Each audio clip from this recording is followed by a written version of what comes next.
అందరికీ నమస్కారం అండి. ఈరోజు జీవితంలో 2 విషయాలు బాగా గుర్తుపెట్టుకోవాలి. అవేంటంటే ఓపిక, మౌనం. ఈ ఓపిక, మౌనం అనేటివి ఎలా పనిచేస్తాయంటే ఎంతోమంది ఎన్నో రకాలుగా మనం ఎదుగుతున్న సమయంలో మనల్ని విపరీతమైనటువంటి మాటలతో, బాధాకరమైనటువంటి మాటలతో మనల్ని వేధిస్తుంటారు.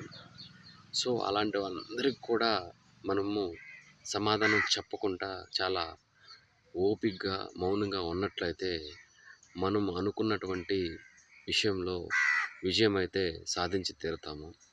ఆ ఓపిక అనేది ఎలా ఉంటదంటే చాలా బాధాకరమైన విషయం అండి. అంటే మనము ఓడిపోతాము ఇంకా అనే సమయంలో కూడా నువ్వు ఓపికగా ఉండగలిగితే ఖచ్చితంగా మనం అనుకున్నది సాధిస్తాం. ఒక దారిన మనం వెళ్తూ ఉంటే కుక్కలు చాలా మొరుగుతూ ఉంటాయి. సో, కుక్కలు మొరుగుతున్నాయని అని చెప్పి కుక్కల్ని తరుముకుంటా కూర్చుంటే మన గమ్యాన్ని, మన లక్ష్యాన్ని మనం ఎప్పటికీ చేరలేం. సో, ఎప్పుడు కూడా నా వైపు నుంచి నేనిచ్చే సలహా ఏంటంటే ఎవ్వరి మాటలు పట్టించుకోవద్దు. నువ్వు గెలవాలనుకున్న వ్యక్తివి. ఎప్పుడు కూడా ఎవరి మాటలని నువ్వు పట్టించుకోవాల్సిన అవసరం లేదు. నువ్వు పట్టించుకున్నావా అంటే నువ్వు నీ లక్ష్యాన్ని ఎప్పటికీ చేరలేవు.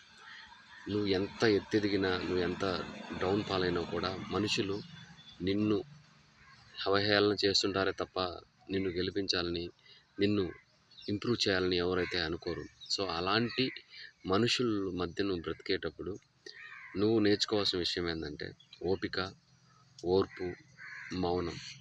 సో, ఈ మౌనం అనేది మనుషుల్ని ఋషులు చేస్తదండి. మౌనం అంటే ఏంటంటే ప్రతి అడ్డమైన వెధవకి, ప్రతి అడ్డమైన విషయానికి నువ్వు సమాధానాలు చెప్పాల్సిన అవసరం లేదు. కాబట్టి అందరూ కూడా ఒక లక్ష్యాన్ని ఎంచుకున్నప్పుడు ఓపిక, ఓర్పుతో మౌనంగా ఉన్నట్లయితే ఆ యొక్క విజయాన్ని మీరు ఖచ్చితంగా సాధించి తీరుతారు.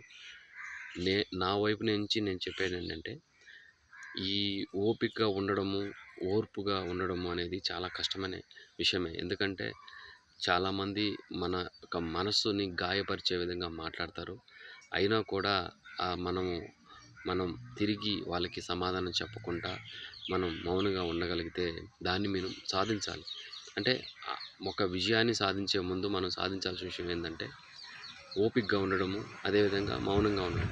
ఈ 2 విషయాలు మనం సాధించగలిగితే ఖచ్చితంగా నువ్వు అనుకున్న విజయాన్ని నువ్వు సాధించే తీరుతావు.